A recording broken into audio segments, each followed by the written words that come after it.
तुम्ही पाहत आहात MCN न्यूज मराठी।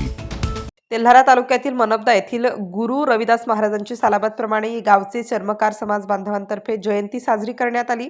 यावेळी वानरे बंधू यांचे घरून गेल्या कित्येक वर्षांपासून रविदास महाराजांची सजवलेल्या पालखीत प्रथेप्रमाणे गुरु रविदास महाराज प्रतिमेची मिरवणूक निघते। तर आजही वारकरी, टाळकरी, माळकरी यांच्या सहाय्याने गावातील प्रमुख मार्गाने निघून अनिल खेडकर, गणेश खेडकर यांच्या घराजवळील संत रविदास चौक मार्गावर पालखीचे महापूजन करण्यात आले।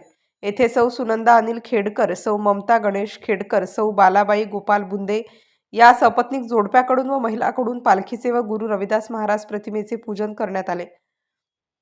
यावेळी प्रमुख अतिथी म्हणून गणेश वानखडे, विठ्ठल चिमनकर, संतोष चिमनकार यांसह प्रमुख उपस्थितांनी प्रतिमा पूजन केले। यानंतर उपस्थितांसाठी महाप्रसादाचे आयोजन करण्यात आले होते।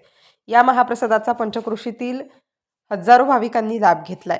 MCN न्यूज मराठीकरिता बाळासाहेब नेरकर, तेल्हारा ग्रामीण।